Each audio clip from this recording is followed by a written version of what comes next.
আমি হিন্দু সন্ত্রাসীদেরকে বলবো এটা গুজরাট নয়, এটা বাংলাদেশ। আমি হিন্দুদেরকে বলবো এটা দিল্লি নয়, এটা বাংলাদেশ। আমি বলবো এটা ইন্ডিয়া নয়, এটা শাহজালালের পুণ্যভূমি বাংলাদেশ। এখানে আপনি আমার ভাইকে পিটিয়ে মারবেন আর পূজার নামে দেশি অস্ত্র আমাদেরকে দেখাবেন। যদি আমাদের সাথে আপনারা খেলতে চান, মাঠে আসেন, আমরা খেলার জন্য প্রস্তুত। আমরা পরিষ্কার ভাষায় বলতে চাই, মন্দিরে নিরাপদ থাকুক, এটা আমরাও চাই। মন্দিরে যারা আগুন লাগিয়েছে তাদের বিচারের সম্মুখীন করা হোক, এটা আমরাও চাই। কিন্তু আমার নিরীহ মুসলমানদেরকে যারা ঘন্টার পর ঘন্টা বন্দি রেখে তাদেরকে যারা পিটিয়ে শাহাদাত বরণ করেছে, মনে রাখবেন মুসলমানের রক্ত পান করে পৃথিবীর কেউ নিরাপদ থাকতে পারে নাই, আপনারাও পারবেন না। এই রক্ত কথা বলবে ইনশাআল্লাহ।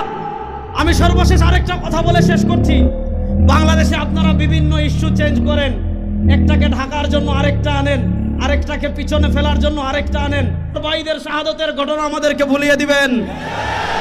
আমরা শাহাদাতের দাবি, আমাদের ভাইদের রক্তের দাবি আদায়ের জন্য আমাদের নেতৃবৃন্দ যদি আমাদেরকে নির্দেশনা দেন, আমাদের নেতৃবৃন্দের আনুগত্য চূড়ান্তভাবে প্রকাশ করে আমার ভাইয়ের রক্তের বদলা নেওয়ার জন্য আমরা প্রস্তুত আছি না ইনশাআল্লাহ।